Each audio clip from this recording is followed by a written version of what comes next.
So I'm going to assume our next guest is ready, unless someone starts waving their hands manically to tell me no. Everybody in good shape? We have some people filtering in, so I'll let them take their seats before I bring her out.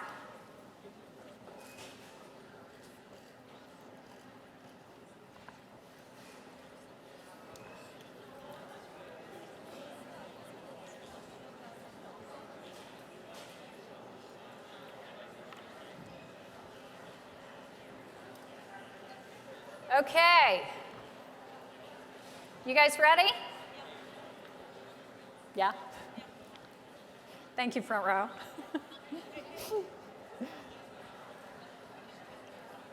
I'm going to give 2 more seconds.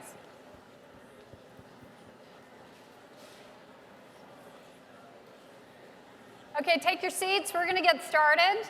Up next, former CEO of Hewlett-Packard. Please join me in welcoming Carly Fiorina.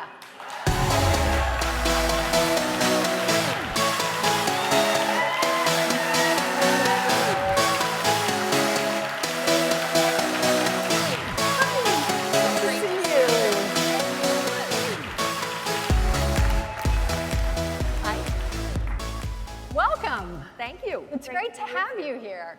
Nice to be with you. You have a unique perspective that I think is going to make this conversation really interesting. Everybody else has been a governor, but you were the CEO of a huge technology company. And so you probably have a sense, better than anyone, of where we're headed in terms of the workforce that this country needs. I'm sort of asking everybody to start off this way by defining the problem, but put it in that context. What does K through 12 education look like to you today, and are we preparing our children for a 21st century economy? So the answer to the second question is no, not uniformly, not universally, not with sufficient excellence. I believe that everyone has God-given gifts. We know that every child has vast potential. Most people have far more potential than they realize. And the goal of this nation is to allow every single American, regardless of their circumstances, to find and use their God-given gifts and fulfill their potential. And the first and most important step in that process is a good education. So you asked about being a CEO. We know that a child's education has far too much to do with the circumstances in which they start. If they live in a poor community, they are far less likely to get that quality education. We know that. The gap between achievement for lower income students and higher income students is increasing, not narrowing. When I was the CEO of Hewlett-Packard, we had a program where we would reach into underprivileged communities and find kids who had an interest in and an aptitude for STEM and science, technology, engineering, and math. And most of the time, those kids were getting sort of lost in the shuffle. And what we would do is reach out to these kids, we would mentor them, we would pair them with employees, we would give them summer internships so that they would come out of high school or junior high and go into a manufacturing or research or an engineering environment and find people that they could get excited by and inspired by. And then we would give them college scholarships, and we would give them mentorships and internships again as they went through college. And what we found was, with that kind of interest and personalized attention and support, the graduation rates would increase dramatically. Looking at states around the country, I mean, you've delved into this. Talk about some of the things that you think are working, and why they're working, and what you would emphasize. Well, let's talk about what's not working, because it's pretty obvious what's not working. The Department of Education has gotten more money every year for roughly 30 years, and yet these income disparity gaps that I described are getting worse. We're not improving in terms of our achievement rates relative to other nations. So we know, factually speaking, that when Washington spends more money, the quality of education in this nation does not improve. We also know, it helps to have facts. We also know that how much money you spend doesn't always have much to do with the outcome. So for example, I lived for 12 years in the state of California. I was the chief executive of a company headquartered in California. California spends more per pupil, K through 12, than 49 out of 50 states. And the results are 49 out of 50.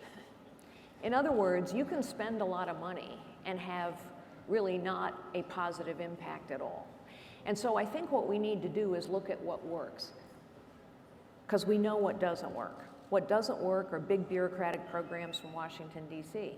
What doesn't work are people spending money on mandated programs either at the state or the federal level and not spending enough money encouraging, rewarding, and incenting great teachers, encouraging, rewarding, and incenting more young people to go into the teaching profession, providing the opportunity for real ingenuity and creativity in the classroom, and making sure that literally every parent, regardless of their circumstances, has a choice about how and where to educate their child so that every child gets a chance.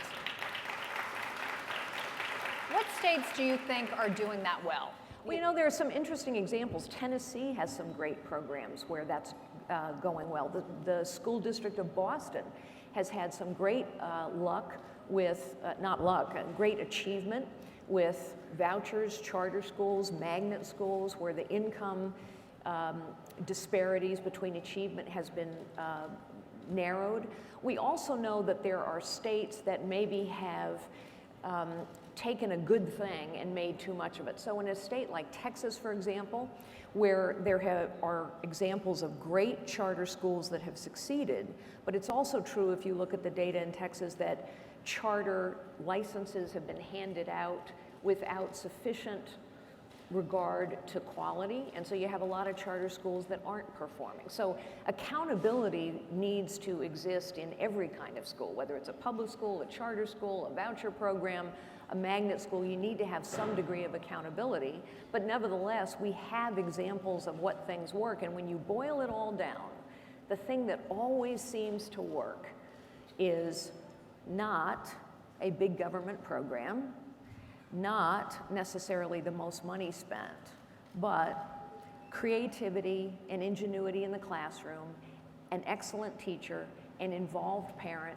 a community with a set of options and choices that parents can take advantage of. Those seem to be the ingredients of something that's always going to work.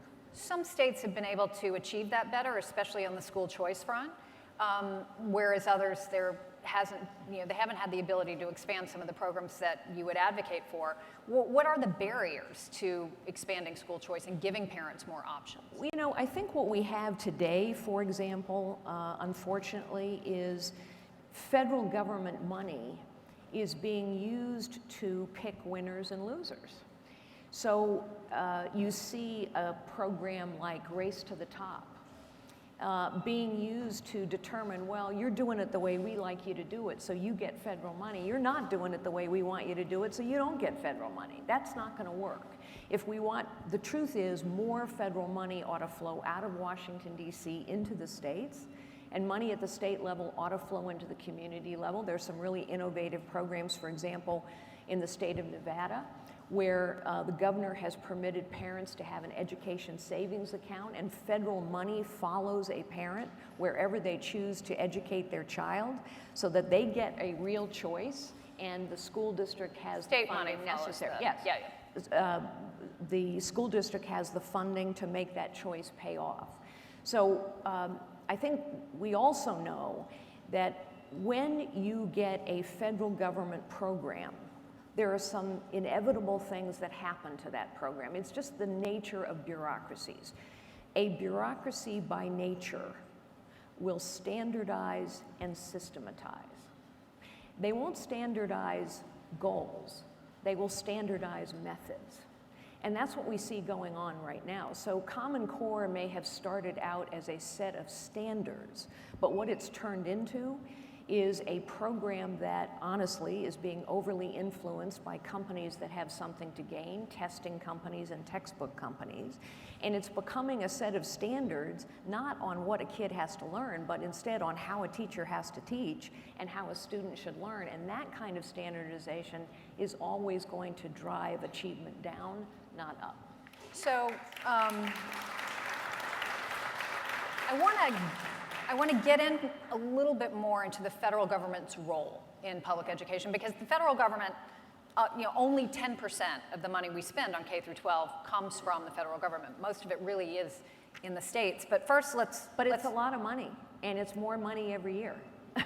Let's address Common Core first, because you brought it up. And I just want to read what you said in 2010 when you were running for Senate in California. You said that you supported internationally benchmarked standards and assessments that you thought would help prepare kids for the 21st century job market. Do you still feel that way? Of course, we need accountability. We need to understand who we're competing against. We need to be, it's helpful that we know that we score roughly somewhere between 25 and 27th among industrialized nations. And by the way, it's not because we're spending less money per pupil. We're not spending less money per pupil. In many cases, just like the state of California, we're spending more money per pupil, and yet we continue to underachieve. It's good that we know that. And the only way you know that is if you have some way of benchmarking performance. So yes, I support that. It's also true that it's very good that we know that there's a big achievement gap between kids in lower income neighborhoods and kids in higher income neighborhoods. We need to know that so that we can fix it, because no child's potential is determined by their circumstances or the neighborhood they grow up in. A child's potential is determined by their God-given gifts. So we wouldn't know those things without having some set of standards. On the other hand, that's very different than a federally mandated program around how to teach and how to learn, but that doesn't, with money attached to it. And right, that's what Common Core has become. But the states adopted it on their own. They were incentivized, but that's different from a federal mandate. The states mandate. adopted it on their own, and they were incentivized to do so because money flowed with it. I mean, that's a heck of a choice. Look, you do it our way and you get the money that you desperately need. You don't do it our way, you don't get the money you desperately need. Sounds like a bit of a racket to me, honestly. So let's talk about the how you then measure if it's about pushing control back to the states and to parents and to yes. communities. So then how do you, let's say you're president of the United States, how do you hold people accountable? Yeah. Because if you're a governor, you're obviously, you want to be accountable for the tax dollars you spend. Aren't you accountable in the same way for federal tax dollars? And how do you measure that? Absolutely. So, this is one of the things that it's an interesting characteristic of bureaucracies. You give them an inch, they take a mile. I mean, it's not that they're bad people, it's the way bureaucracies work. So it's one thing to say we should have some standardized tests so that we understand how our children are achieving. So, okay, maybe you have a test at the end of 8th grade or the beginning of 9th grade, and you have another test at the end of 11th grade or the beginning of 12th grade. That's one thing. It's another thing to begin testing every single year on a huge myriad of subjects to the point where teachers feel as though literally they are having to teach to the test and kids are feeling as though they have to learn to the test. I mean, I see this in my granddaughters. Kids are learning to the test, and the second the test is over, they forget what they've learned. That's a very different thing than growing up being inspired by the joy of learning. That's a very different thing than a teacher standing in the front of the classroom and motivating a child's natural curiosity to go on and build the skills for lifelong learning. So, 2 tests, that's okay. A test every single year on every single subject, that's not okay. And we started with something that made sense, and it's turned into a complex bureaucratic program with money attached that has gone far beyond its original objectives. But again, those tests, most of them are created by the states. So as president, what's your role in the accountability piece? So I believe the first role of a president of the United States, honestly, as it revolves around education, is to devolve as much money, as much responsibility, and as much accountability into the states and into communities and parents' hands as possible. So, one metric of success that I would have for a Fiorina administration is that the Department of Education is a whole lot smaller, spends a whole lot less money, and has a whole lot less responsibility than it has today. What would its responsibility be? Well, it's actually a very interesting question, because I think as we begin to devolve out, look, one of the things that I believe we need to do is have zero-based budgeting in the federal government. Why do I start with that? Because zero-based budgeting is a fancy word for every single department has to justify every single dollar every single year. The truth is, we don't know what the Department of Education does anymore. When was the last time anybody did an audit of the Department of Education, or any department for that matter? We don't know what they're doing. We don't know what they're spending money on. We don't know what the outcomes are. We know that there are a whole set of programs in the Department of Education and elsewhere that really aren't achieving their objectives. So it starts, I think, with a principle, a philosophy that says as much responsibility and money goes into the states and into communities as possible. Another philosophy and principle: parents have to have the maximum number of choices, so their parents have the maximum number of chances. And the third principle or philosophy is we better understand every single dollar the Department of Education is spending, and they're going to have to justify every dollar, and if they can't, they don't get the money. So local control does mean, in certain states, union control. California is probably one of them. That's why parents need a choice. It's why in the state of California, you know, something really amazing happened in the state of California not too long ago. Parents sued their school district because their children were not being educated. And guess what? The teachers union didn't like that so much. And they appealed, and they ended up in court. The parents won, the teachers union failed. But you're talking about the Vergara case, or which? Yes, exactly, in LA Unified. The point is, parents have to have the opportunity to say, my kid is being failed by the bureaucracy, by the unions. We have a lot of good teachers, a lot of really good teachers, and those good teachers ought to be rewarded. But we also have, as in any other profession, we also have some mediocre teachers. And unfortunately, the teachers' unions, which are a power structure designed to preserve the status quo for their own purposes, the teachers' unions pretty universally, not the teachers, but the unions, the power structure of that union, are pretty universally on the wrong side of these issues. It's why the head of the teachers union in Chicago, when they struck against Mayor Rahm Emanuel, it's why she could say, we can't be held accountable for the performance of students in our classrooms because too many of them are poor and come from broken families. So what was she saying? If you're poor and you come from a broken family, we can't teach you because you can't learn. That is not the American way. It is not what I believe.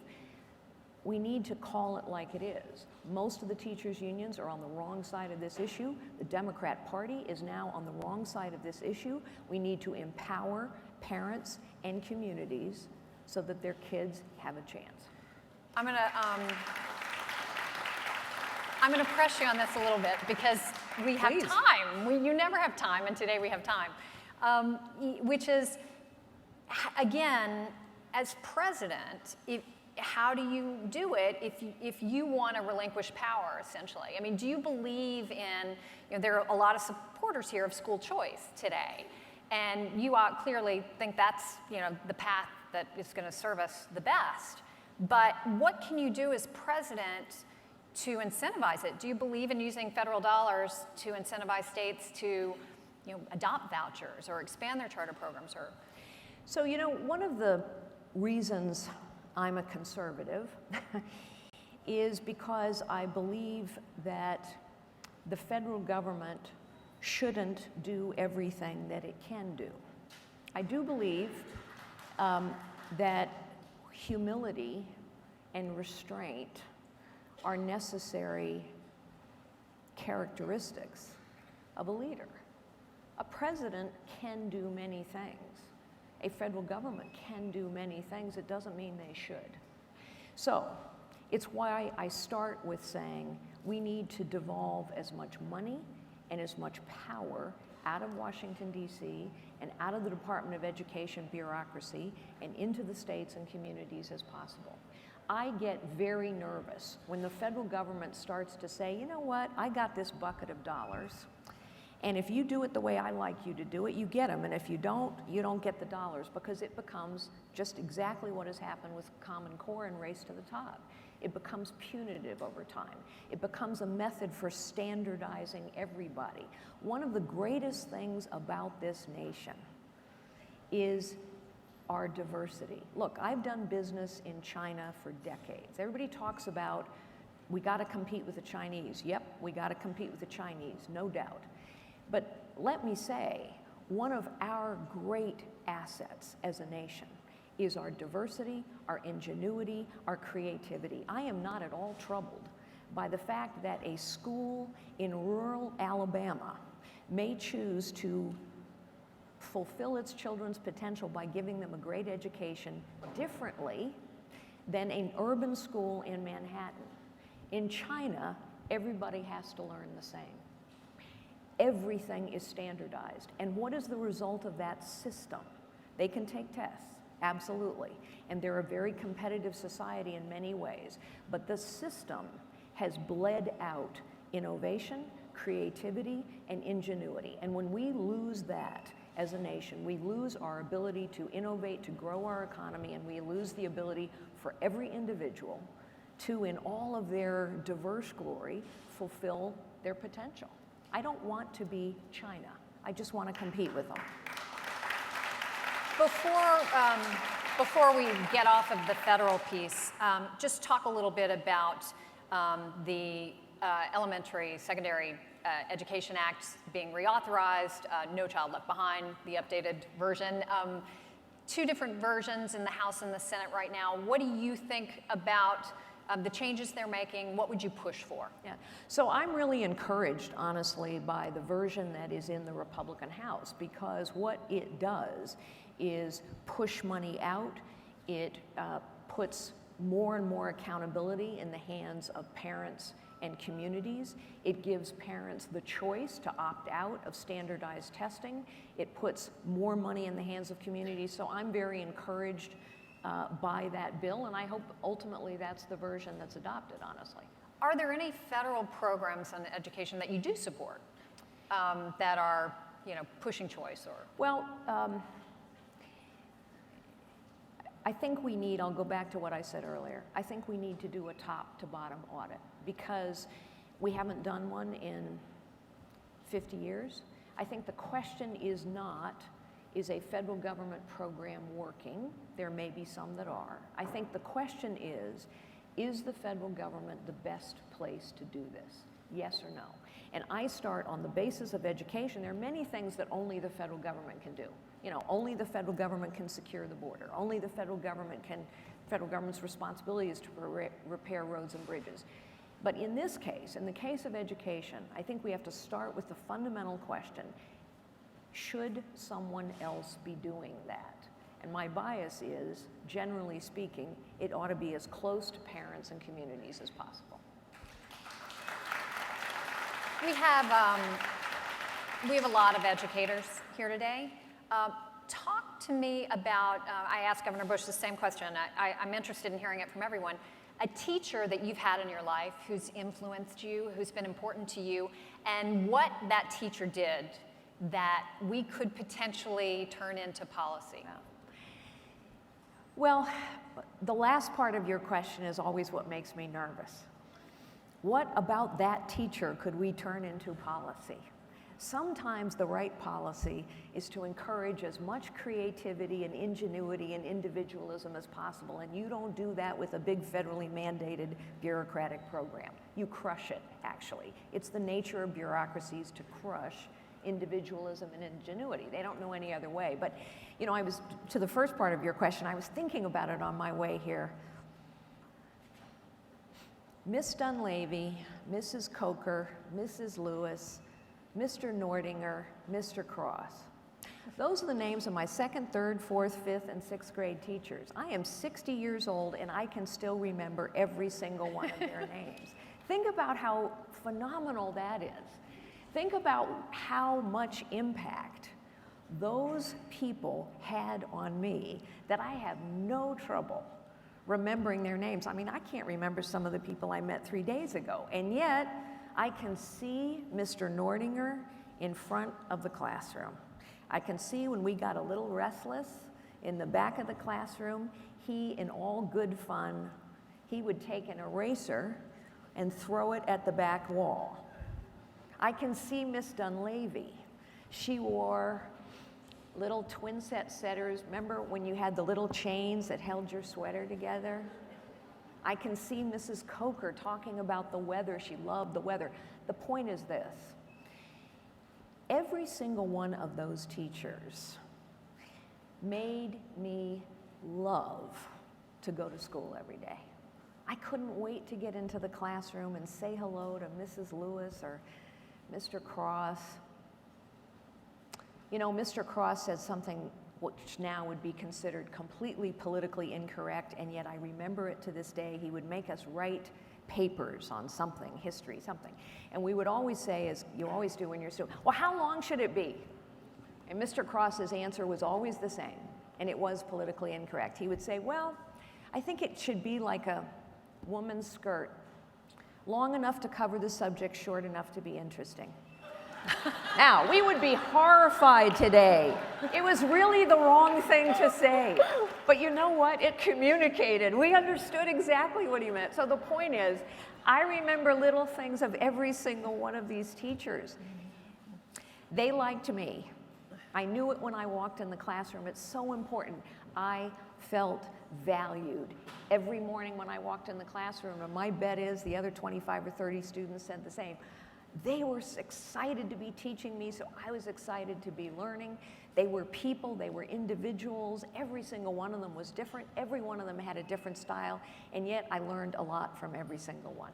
I don't know how you turn that into a federal government policy, and what worries me is when we try to put a vast bureaucracy in charge of that kind of individual commitment and excellence and diversity, I think we kill it, not encourage it. How, though, do we elevate teachers and the profession of teaching so that teachers feel valued in our society? How do we elevate teaching? I have a granddaughter who wants to become a third grade teacher, and I am so proud of her that she wants to be a third grade teacher, and she has a friend who wants to become a high school history teacher. And both of them say to me all the time, you know, we're not going to make any money, but we really want to be teachers. Look, I think it would be helpful if a teacher's salary was higher. On the other hand, I think teachers choose the profession because they love the profession.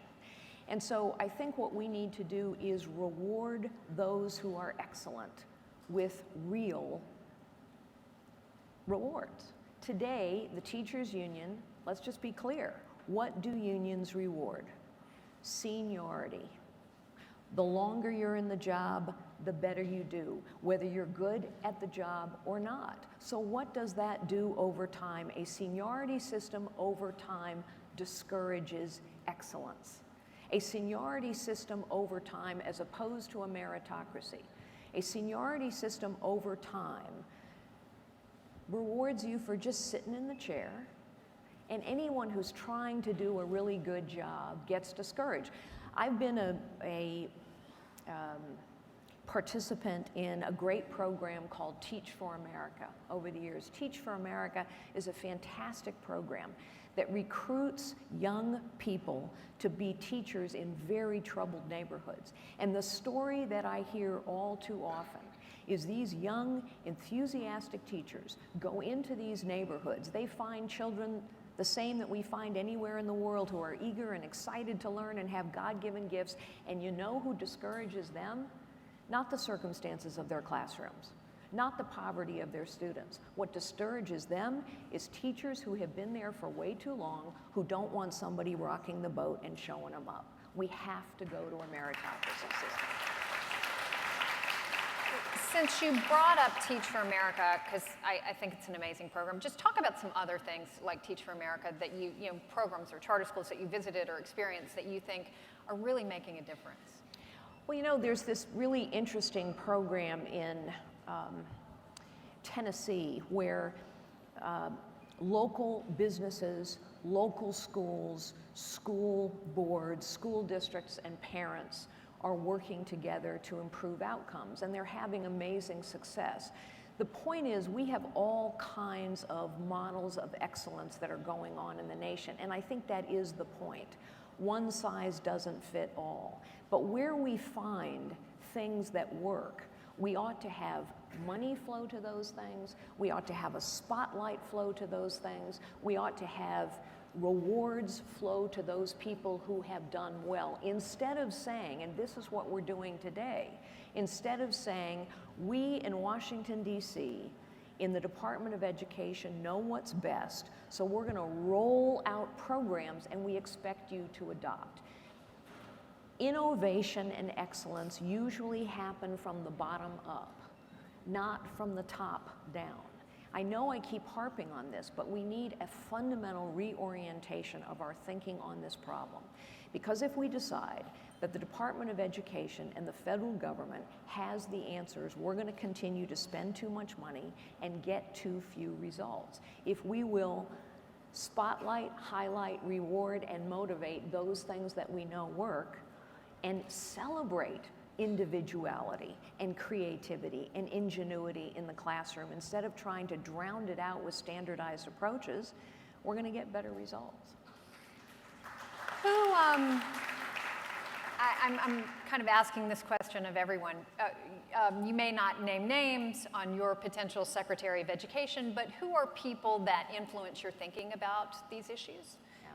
So I think the people that have influenced my thinking the most about these issues are people who have been out there doing it.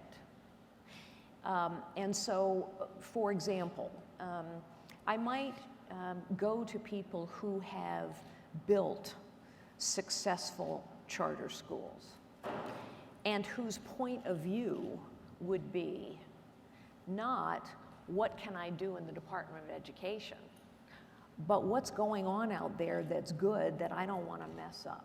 In other words, I do think we need a reorientation of our thinking. A lot of people come to Washington, D.C. and get in a cabinet position and think, okay, now it's my job to do all of this stuff. Wouldn't it be terrific to have somebody who went into that department and said, you know, the first and most important priority is for me to do a top to bottom audit of every single dollar that I'm spending and quit spending any dollar that isn't achieving its results. The next most important thing I can do is to find all those things out there in the United States that are working that don't need any help from me, but maybe need some additional resources from me, and I'm going to give them some help, as opposed to what federal program do I want to preside over. Let's talk about the future and innovation, because I think you're uniquely qualified to talk about it. Kind of look ahead. What's the next phase of the school choice movement? What does it look like? So here's where I think a federal government program and what we really need in terms of creativity and inventiveness at the local school level come into conflict. Why do I start with that? Everyone loves innovation. Everyone likes to talk about it. But here's the thing that people have to accept about innovation. Innovation requires risk-taking. The essence of innovation is taking risks. And if you want risk-taking, you must tolerate mistake-making. So what happens is you have a lot of people who will say, I love innovation, but I can't tolerate any mistakes. I love innovation, but we're not going to take any risks.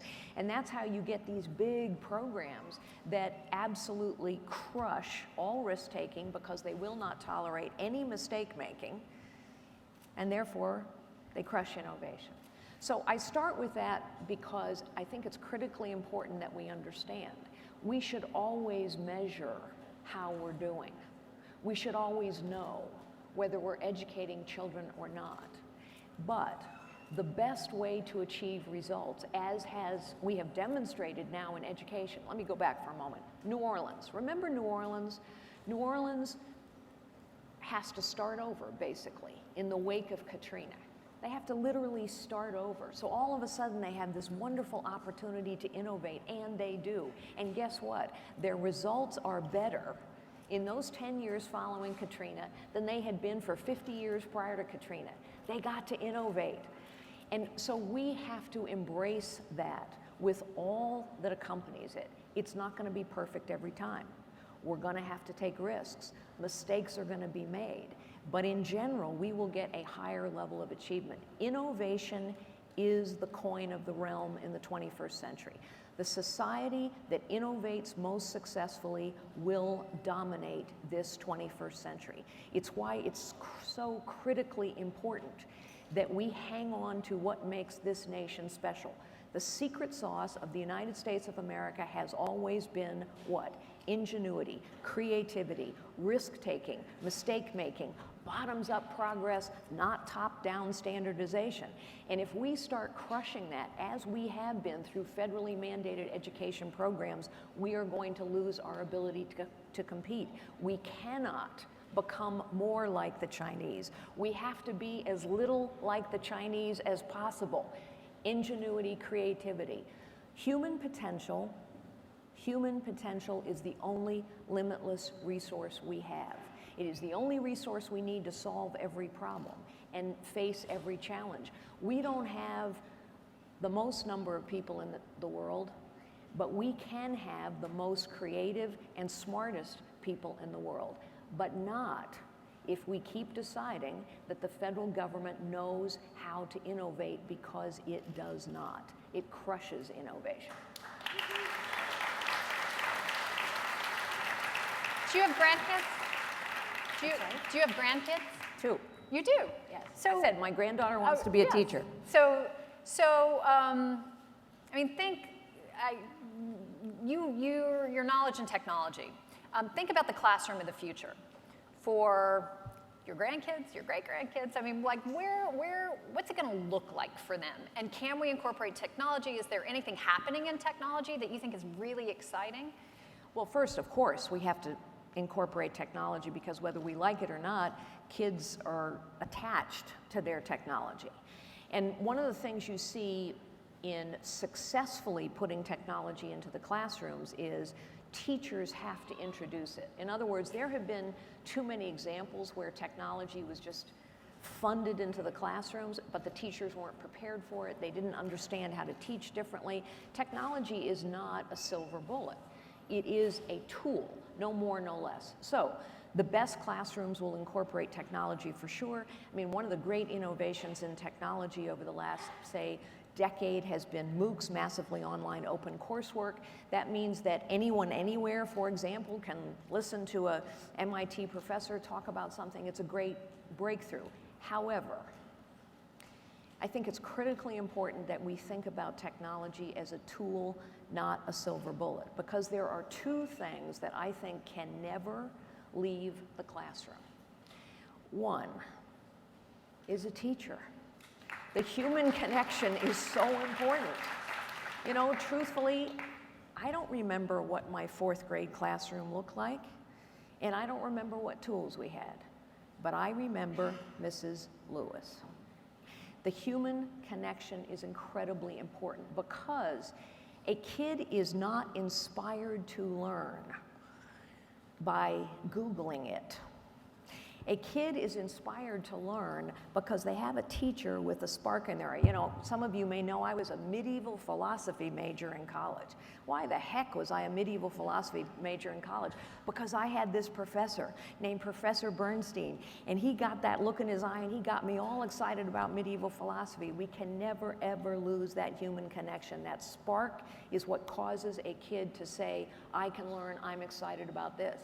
The second thing that I think can never leave the classroom, and unfortunately it is leaving the classroom, And that is an understanding that we are not just preparing people for a job. We're not just preparing kids to have purpose and meaning and dignity in their work and their lives. We have to be educating citizens. We have to be building character. And that means, I think, that children also have to be exposed to art, to music, to philosophy, to history. I worry that we get so focused on preparing people for a career that we forget that we need to feed their souls and build their character. This is intended to be a citizen government, and if we are not educating citizens with the character and the soul and the capability to make reasoned judgments about their nation and their future, then we are not preparing them or ourselves for the nation we must be in the 21st century. We just got about 5 minutes, so I'm going to start to wrap it up. But especially since you want to hand over as much power as possible back to the states and local control over certain education. Things in education, yes. But you do have the bully pulpit as president of the United States, and we were talking earlier about, some people have used it very effectively to influence things happening at the local and state level. Other presidents have chosen not to. How would you use the bully pulpit? What would be the issue that you would really try to focus on around education to elevate at least the conversation happening around it? So I think the conversation that I want to have with the American people are two things we've just been talking about, Campbell. One is that we need to feed children's souls and educate their character as well as prepare them for livelihoods and jobs. I think it's so important, and in school after school after school, because of the way federal money flows, you see art, music, history, all of those things sort of falling by the wayside. I would encourage, I wrote a thesis on this when I was a master's student at MIT, I would encourage businesses when they get engaged in communities and provide funding and support to schools, which many businesses do, and I think it's a fantastic thing that they do that. But they also care about not just STEM, which is vitally important, but art and history and music and philosophy as well. I want to talk with the American people about the nature of innovation. Innovation is risk-taking. Risk-taking is mistake-making. Innovation at its core is individual experimentation. And so we need to understand it in order to have more of it. So those are the things that I would want to talk about. And honestly, I worry that we are no longer educating citizens. I have said at other points along the stump that I think it would be a good idea, actually, if everyone had to take the citizenship test that those who are working hard to earn the privilege of citizenship take. I mean, we need to be a citizen government. It is what makes us unique, but we cannot be a successful citizen government if people don't have the proper grounding in the things that make this nation unique. I just want to ask one question about the Democrats. Hillary Clinton received the endorsement of the AFT, the American Federation of Teachers. I'm shocked. But it's interesting because back in her Arkansas days, she was an advocate for charter schools and for accountability.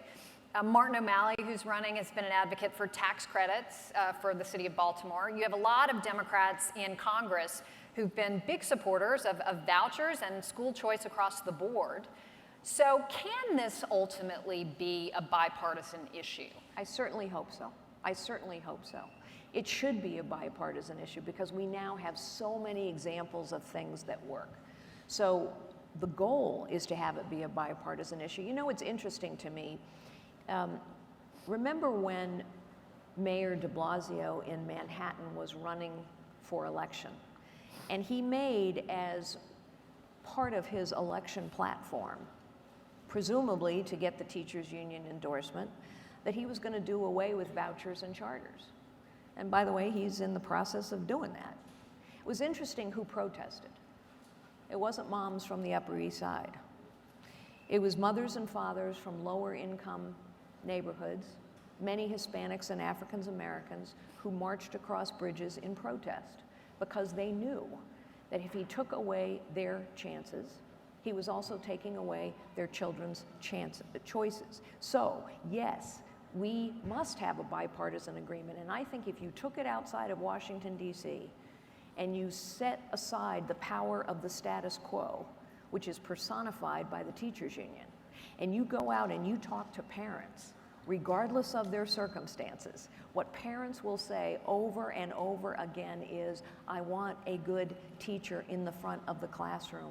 I want to have a choice. If my teacher and my school are failing my child, I want a real choice so that my kid has a chance. I think the vast majority of Americans agree with that, and so I hope very much this will be and can be a bipartisan effort. Ladies and gentlemen, Carly Fiorina, thank you. Thank you so much. Thank you so much. Really appreciate it.